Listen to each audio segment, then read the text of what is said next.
عزیز طلباء السلام علیکم۔ ہم اس سے پہلے جو ریسٹ موشن، ریلیٹو موشن اور اس کے بعد کائنڈز آف موشن، جس میں ہم نے ٹرانسلیٹری موشن پڑھا اور اس کے آگے سب تین کائنڈز پڑھی، linear, circular and random motion, اسی طرح روٹیٹری موشن اور وائبریٹری موشن پڑھا۔ کل اس سے پہلا جو پارٹ ہے اس میں ہم نے جو ہے وہ ٹرانسلیٹری موشن کے حوالے سے بات کی تھی۔ ایک دفعہ پھر ہم آپ سے یہ بات کہتے ہیں کہ یہ سلسلہ ہم نے آپ کی فہم کو بڑھانے کے لیے کیا۔ لازمی طور پہ کتاب کو ایک دفعہ تھارو اسٹڈی کریں، اس کو سامنے رکھیں اپنی ٹیکسٹ بک کو، تو بہت سی چیزیں آپ کے لیے آسان ہو جائیں گی۔ اردو اور آسان زبان میں اس لیے آپ کو یہ بتایا جا رہا ہے تاکہ آپ کو آسانی سے چیزیں کلیئر ہوں۔ اس کے علاوہ جو سب سے اہم بات یہ ہے کہ آپ کے ذہن پہ سوالات اٹھنے چاہیے، سوال اٹھائیں، سوالات کو نوٹ کریں اور ہمیں اپنے قیمتی فیڈ بیک سے آگاہ کریں۔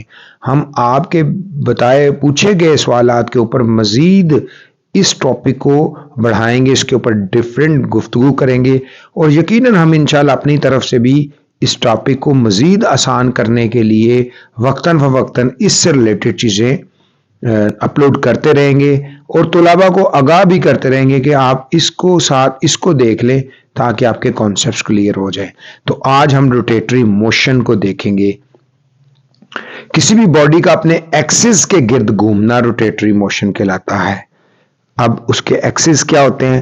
اس کی مثال کے لیے ہم آپ سے ایک لٹو جو ہے اس کی موشن کو آپ دیکھیں تو آپ یہ دیکھیں گے کہ ایک لٹو ہمیشہ اپنے ایکسس کے گرد گھومتا ہے۔ جو لٹو ہے وہ گھومتے ہوئے اس کے پارٹیکلز دائروں میں حرکت کر رہے ہیں، پورا لٹو ایک دائرے میں حرکت کر رہے ہیں۔ تو یہ جو پارٹیکلز انفرادی طور پر سرکولر موشن میں ہیں، یہی اس بات کی نشانی ہے کہ لٹو کی موشن روٹیٹری موشن ہے۔ تو کسی بھی جسم کا ایکسس وہ لائن ہوتی ہے جس کے گرد جسم گھومتا ہے۔ سرکولر موشن میں وہ پوائنٹ جس کے گرد جسم گھومتا ہے جسم سے باہر ہوتا ہے۔ فیرس ویل کی آپ نے مثال دیکھی۔ جبکہ روٹیٹری موشن میں وہ لائن جس کے گرد جسم گھومتا ہے وہ اس باڈی کے اندر سے گزرتی ہے۔ جیسے کہ آپ کی کتاب میں دیکھیں تو آپ کو ایک لٹو اور انگلی پہ گھماتا ہوا ایک فٹ بال، اور اسی طرح جو سائیکل کا ٹائر ہے وہ اس کے ایکسل کے گرد گھوم رہا ہے، اس کے اندر ایکسس کے اندر وہ روٹیٹری موشن کر رہا ہوتا ہے۔ تو اگر آپ سرکولر موشن اور روٹیٹری موشن میں فرق کے بارے میں جاننا چاہیے آپ کو، کیونکہ یہ بڑا اہم سوال ہے اور اکثر بورڈ میں روٹیٹری موشن اور یہ ٹرانسلیٹری موشن کے درمیان وہ آپ سے جو ہے یا سرکولر موشن کے درمیان آپ سے فرق ضرور مانگتا ہے، کیونکہ یہ کانسیپٹ کا سوال ہے اور اس کو آپ کو سمجھنا ہے۔ پہیے کی جو پہیہ ہمیشہ اپنے ایکسس کے گرد موشن کرتا ہے۔ گاڑی کی جو سٹیئرنگ ویل کی موشن ہے وہ بھی روٹیٹری موشن کی مثالیں ہیں۔ اب دیکھیں زمین کی سورج کے گرد جو موشن ہے وہ سورج کے گرد جو مدار ہے اس میں جو اس کی موومنٹ ہے وہ سرکولر موشن ہے، کیونکہ وہ زمین جو ہے وہ دائرے کے باہر موو کر رہی ہے، باہر کی طرف سے جو ہے وہ اپنے گھوم رہی ہے۔ تو وہ اس کا جو گھومنے کا پوائنٹ ہے وہ باہر کی طرف ہے، تو وہ جو اپنے مدار میں سورج کے گرد گھوم رہی ہے سرکولر موشن ہے، وہ سپننگ یا روٹیٹری موشن نہیں ہے۔ لیکن زمین کی جو اپنی جیوگرافک ایکسس کے گرد موشن ہے جس سے دن اور رات بنتے ہیں وہ روٹیٹری موشن ہے۔ تو عزیز طلباء آپ بھی کچھ مزید روٹیٹری موشن اور سرکولیٹری موشن، جس کو آپ ٹرانسلیٹری موشن بھی کہہ سکتے ہیں، اس کے درمیان جو ہے فرق کے حوالے سے ہمیں فیڈ بیک سے آگاہ کریں۔ تو وائبریٹری موشن از ویری امپورٹنٹ۔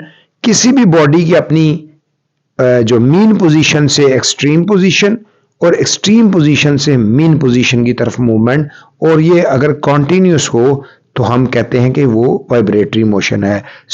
کسی بھی باڈی کی اپنی وسطی پوزیشن سے آگے پیچھے دہرائی جانے والی موشن وائبریٹری موشن کہلاتی ہے۔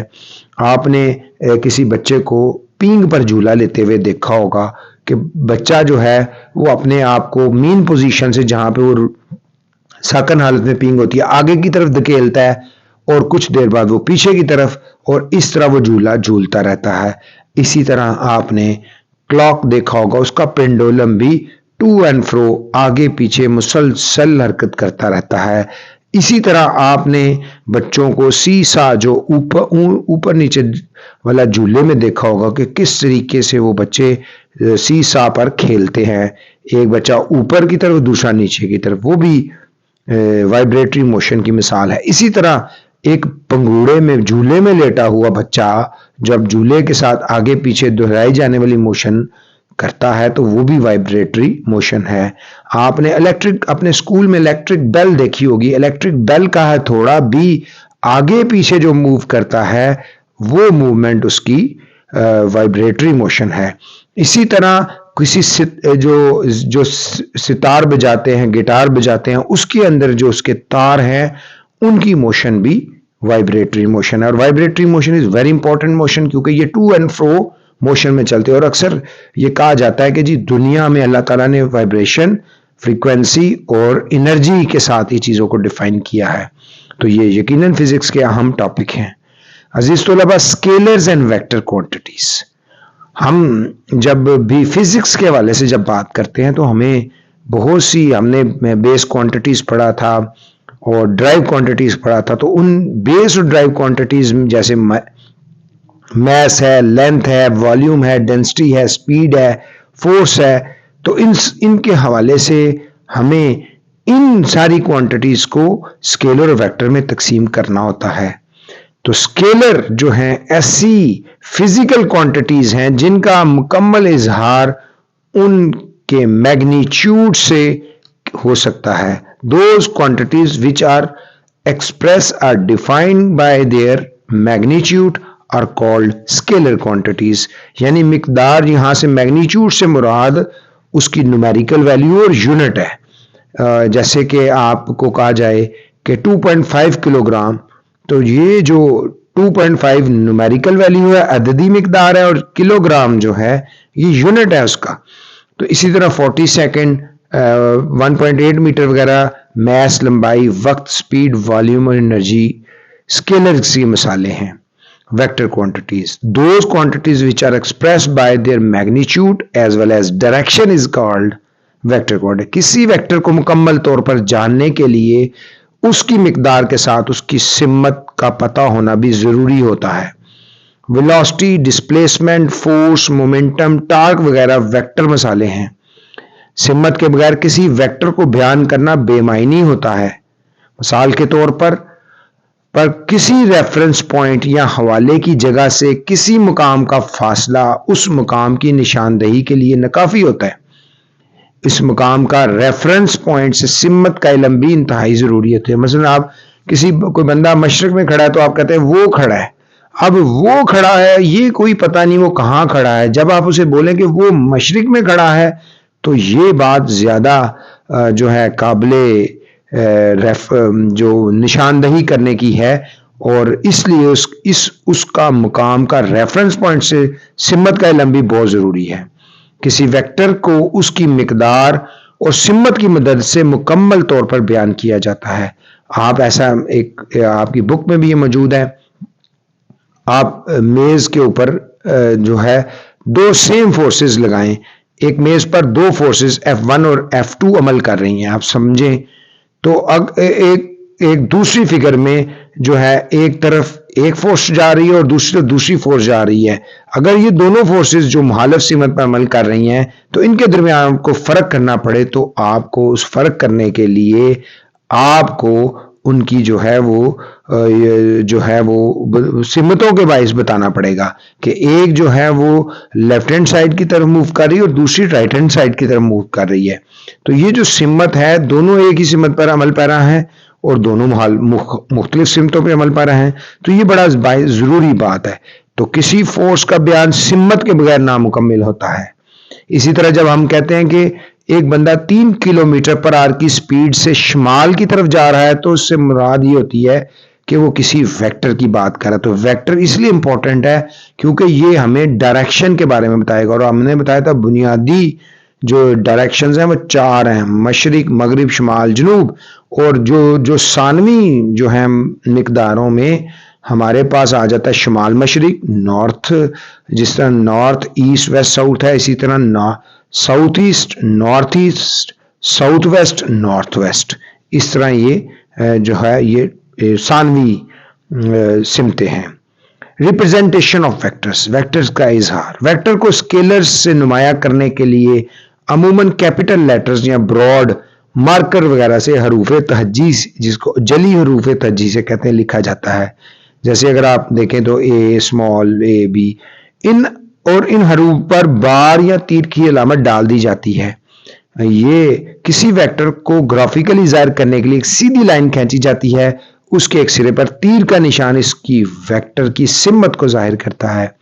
آپ کے سامنے ہم ایک مثال پیش کرتے ہیں، آپ کو ایک مثال دی جائے گی نومیریکل کے طور پہ کہ ایک شمال مشرق بھی جانب عمل کرنے والی 80 نیوٹن کی فورس کو نمائندہ لائن سے ظاہر کیجیے۔ تو عزیز طلباء، سب سے پہلے ہم یہ کریں گے، ایک دوسرے پر عمودی پرپینڈیکولر لائنز ڈرا کریں گے، جن میں سے ایک افقی اور دوسری جو ہے عمودی، یعنی کہ ایک ہاریزونٹلی اور ایک ورٹیکلی ہوگی۔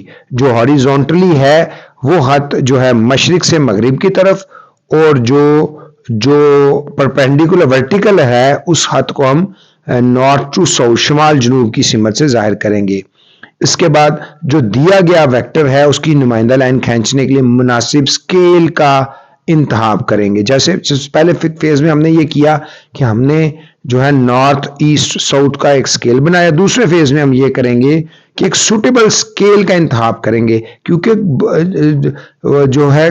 جو کتاب کا صفحہ ہے، اگر آپ کو 1 کلومیٹر لائن ڈرا کرنی ہے تو 1 کلومیٹر صفحہ نہیں ملے گا، بلکہ آپ اس کو 1 کلومیٹر کو ایک فریم آف ریفرنس میں کہہ دیں گے۔ جیسے اس میں ہمیں 80 نیوٹن کا کہا گیا تھا، تو 80 نیوٹن کو ہم ڈرا کرنے کے لیے ہم نے جو بنایا اسکیل بنایا، اس کا ہم نے یہ کہا 20 newton is equal to 1 centimetre. تو جیسے ہی آپ نے اسکیل کا انتخاب کر لیا، 1 سینٹی میٹر لمبائی کا ہاتھ 20 نیوٹن کی نمائندگی کرتا ہے۔ تو پھر ہم تیسرے مرحلے میں کیا کریں گے، ہم اس ویکٹر پہ جو اسکیل کے مطابق ایک لائن ڈرا کریں گے۔ اس مثال میں شمال مشرقی سمت میں 0A خط کھینچا جائے گا۔ آپ کی بک میں بھی جو ہے وہ 2.15 فگر ہے، وہاں پہ آپ کو یہ نظر آ رہا ہے کہ اس ہاتھ کے ایک سرے پر ایک تیر لگائیں گے، اور اسی طرح ہم اس لائن کو F is equal to 80 newton جو 4 سینٹی میٹر کے برابر ہوگی، کیونکہ ہمارا اسکیل 20 نیوٹن کا 1 سینٹی میٹر تھا، 40 نیوٹن کے 2 سینٹی میٹر ہو گئے، 60 نیوٹن کے 3 سینٹی میٹر ہو گئے، اور 4 سینٹی میٹر کے 80 نیوٹن ہو گئے، اور اس کی لائن ڈرا کی، اور اس طرح ہماری جو ہے یہ لائن ڈرا ہو جائے گی۔ انشاءاللہ ہم جو ہے اس پہ فردر بات کریں گے۔ اس کے بعد ہم ٹرمز ایسوسیٹ ود موشن سے متعلق اصطلاحات پہ بات کرتے ہیں۔ جو حرکت ہے، موشن ہے کہ معاملات طے کرتے ہوئے ہم مختلف اصطلاحات سے متعارف ہوتے ہیں، مثلا کسی باڈی کی پوزیشن، طے کردہ فاصلہ، اس کی سپیڈ وغیرہ۔ سب سے پہلے ہم پوزیشن کو سمجھیں گے۔ عزیز طلباء، کسی جگہ یا پوائنٹ کا کسی مخصوص مقام پر ریفرنس پوائنٹ سے فاصلہ اس سمت، اس جگہ کی پوزیشن والا ریفرنس پوائنٹ کے جہاں سے ہم نے جانا ہے۔ اس کی مثال کے طور پر آپ اپنے کمرے میں، اپنے گھر سے اپنے اسکول کی پوزیشن بیان کرنا چاہتے ہیں، تو اسکول کو اگر آپ ایس اور گھر کو ایس سے ظاہر کرتے ہیں، تو آپ کے گھر سے آپ کے اسکول کی پوزیشن کی نمائندگی ایک سیدھی لائن ایچ ایس کرے گی، اور اس کی سمت ایس سے ایچ کی طرف ہوگی۔ تو اس کو ہم کہیں گے کہ ریفرنس پوائنٹ ہے، اور یہ اس کی پوزیشن کا اظہار ہے۔ ڈسٹینس اینڈ ڈسپلیسمنٹ، دو پوائنٹ کے درمیان راستے کی لمبائی ان کے درمیان فاصلہ کہلاتی ہے۔ آپ فگر 2.17 دیکھیں، کسی راستے پر دو مقامات اے اور بی کے درمیان فاصلہ جو ڈاٹڈ لائن سے اور اے سے بی کی طرف ڈسپلیسمنٹ یعنی کہ ریڈ لائن سے آپ کو دکھایا گیا ہے۔ کسی ہمدار راستے کو ظاہر کرتی یہ جس میں دو پوائنٹ بی اور اے اور بی کے درمیان راستے کی لمبائی ایس ہے، اور اس لیے ایس کو اے اور بی کے مابین فاصلہ کہا جاتا ہے۔ کوئی جسم ہمدار راستے پر پوائنٹ اے سے پوائنٹ بی تک حرکت کرتا ہے. پوائنٹ اے اور بی کو اسٹریٹ لائن سے ملائیں. Straight line A B point A اور بی کے درمیان کم ترین فاصلے کو ظاہر کرتا ہے. اس کم سے کم فاصلے کی مقدار ڈی ہے اور اس کی سمت اے سے بی کی جانب ہے. کسی خاص سمت میں یہ کم سے کم فاصلہ ڈسپلیسمنٹ کہلاتا ہے.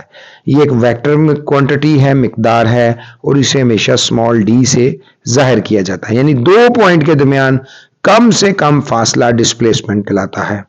آپ کے نالج کے لیے کہ یہ اکثر پوچھ بھی لیتا ہے MCQs میں کہ زمین پر وہ کون سا جانور ہے جو سب سے تیز دوڑ سکتا ہے، تو چیتا 70 کلومیٹر فی گھنٹے کی سپیڈ سے دوڑ سکتا ہے. اسی طرح عقاب 200 کلومیٹر فی گھنٹے کی سپیڈ سے اڑ سکتا ہے. یہ دونوں آپ کو معلومات کے لیے. تو سپیڈ اینڈ ویلوسٹی. کسی جسم کی اکائی کہتے ہیں ایک 1 سیکنڈ میں طے کردہ فاصلے کو سپیڈ کہتے ہیں. کسی بھی باڈی کی 1 سیکنڈ میں طے کردہ فاصلہ اس کی سپیڈ کہلاتا ہے. فاصلے کے حوالے سے ہم نے آپ کو بتایا تھا 2 پوائنٹس کے درمیان راستے کی لمبائی ان کے درمیان فاصلہ کہلاتی ہے. 2 پوائنٹس بٹوین 2 پوائنٹس. تو کسی جسم کی سپیڈ وہ شرح ہے جس سے وہ حرکت کر رہا ہوتا ہے. دوسرے الفاظ میں کسی متحرک باڈی کا اکائی وقت میں طے کردہ فاصلہ سپیڈ کہلاتا ہے. یہ سپیڈ کا ہے. اکائی وقت 1 سیکنڈ، 1 گھنٹہ، 1 دن یا 1 سال بھی ہو سکتا ہے. سپیڈ کا فارمولا ہمیشہ ہی ہوتا ہے سپیڈ از اکول ٹو طے کردہ فاصلہ اوور ٹائم، یعنی ڈسٹینس کورڈ بائی ٹائم. اور ڈی اس کو ہمیشہ جو ہے S is equal to V T لکھا جاتا ہے. یہاں ایس سے مراد ڈسٹینس ہے جسی کسی باڈی کا طے کردہ فاصلہ ہے. یہ یاد رکھنا ہے کیونکہ ہم نے آگے ایکویشن آف موشنز میں اس کو استعمال کرنا ہے. اسی طرح وی اس کی سپیڈ اور ٹی وقت ہے. چونکہ فاصلہ ایک سکیلر مقدار ہے اس لیے سپیڈ بھی سکیلر ہے. سسٹم انٹرنیشنل ایسائی میں سپیڈ کا یونٹ میٹر فی سیکنڈ ہے. تو عزیز طلبہ یونیفارم سپیڈ جو ہے ایک جسم ایک باڈی یونیفارم سپیڈ سے حرکت کرتا ہے اگر وقت کے مساوی وقفوں میں اس کا طے کردہ فاصلہ برابر ہو. ہاں وقت کے یہ وقفے کتنے ہی مختصر کیوں نہ ہو.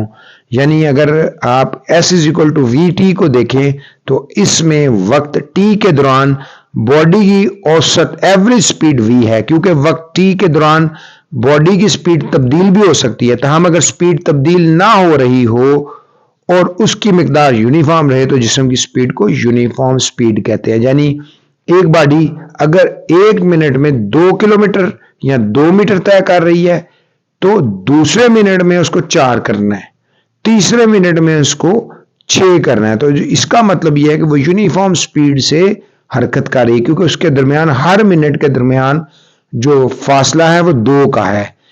ایک منٹ میں 2 تھا تو دوسرے منٹ میں 4 ہو گیا، تیسرے منٹ میں اس کا 6 ہو گیا، چوتھے منٹ میں 8 ہو گیا. تو اس کا مطلب ہے کہ جتنا ٹائم بڑھتا جا رہا ہے اسی حساب سے فاصلہ بھی طے ہو رہا ہے. تو اس کا مطلب یہ ہوا کہ وہ باڈی جو ہے یونیفارم سپیڈ سے موو کر رہی ہے. ہم امید کرتے ہیں کہ آپ کو اس کی سمجھ آئی ہوگی. یقیناً اگر آپ کو کسی قسم کا کوئی بھی سوال پوچھنا ہو تو آپ ضرور اپنے فیڈ بیک سے آگاہ کیجیے. Thank you. السلام علیکم.